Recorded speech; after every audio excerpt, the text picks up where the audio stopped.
Hey everybody, this is Paul. Welcome to lesson 39 in the intermediate algebra series. So in this tutorial we're going to solve another first degree equation, and so this time we've got some parentheses in the mix. So in order to take care of these, we're going to need to use the distributive property and multiply these outside coefficients into the inside terms. And so the first thing we need to do though is we need to simplify anything inside the parentheses as much as we can first before we do that. So in this case we have like terms. We've got a negative 5x and a 3x. So we need to combine those first before we distribute the 4. So 3x minus 5x is going to give us a negative 2x. So we've got 4 times the quantity of negative 2x plus the 2. And that takes care of everything in the parentheses here. And so that's equal to everything on the right hand side, 13 minus 3 times x plus 2. And so now we just want to distribute into the terms now that we've simplified this as much as possible. So 4 distributes into the first term, giving us 4 times negative 2x, which is negative 8x. And then we distribute the 4 into the second term, so we put our plus sign here. 4 times 2 is going to be 8.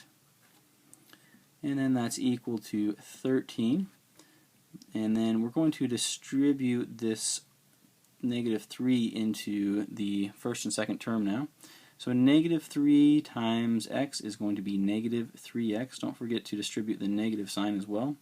And then we're going to put the plus sign here, and then we're going to distribute the negative 3 into the 2. Negative 3 times a positive 2 gives us negative 6. So now we're just going to go ahead and rewrite the left-hand side here. And the right-hand side, we've basically got a plus minus 6 here. Well, plus a negative number is really just subtracting a positive number, so I'm just going to change that to negative 6 or minus 6 here. And so now we just have 13 minus 6. So 13 minus 6 is going to give us 7. And then we subtract our 3x term as well. So that simplifies the right-hand side as much as possible. So now we just want to get our x terms on one side and our constant terms on the other. So let's go ahead and just put our x terms on the right-hand side this time.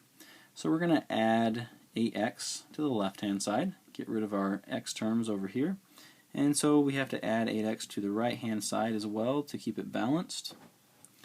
And so our results are going to be equivalent now. So a negative 8x and a positive 8x cancel, giving us 0. So we're just simply left with the 8 over here on the left hand side. And then a negative 3x plus a positive 8x give us a plus 5x over here. And then we still have our 7 term as well. So now let's go ahead and move our 7 to the other side. So we're just going to subtract 7 from this side, subtract it from that side as well. 8 minus 7 is going to give us the value 1. 7 minus 7 gives us 0, so we're simply left with the 5x term over here. And then to finish it off, we just need to divide each side by the number 5. 5 over 5 cancels, leaving us with x. So x is equal to 1 over 5. And that is our answer. So if we were to take the value 1 over 5 and plug it back into our x's here in this original equation here, then we would find out that the left-hand side equals the right-hand side when x is equal to 1 over 5. So thanks guys for watching. You guys have a great day. Stay tuned for some more tutorials in the intermediate algebra series, and if you haven't already, don't forget to subscribe.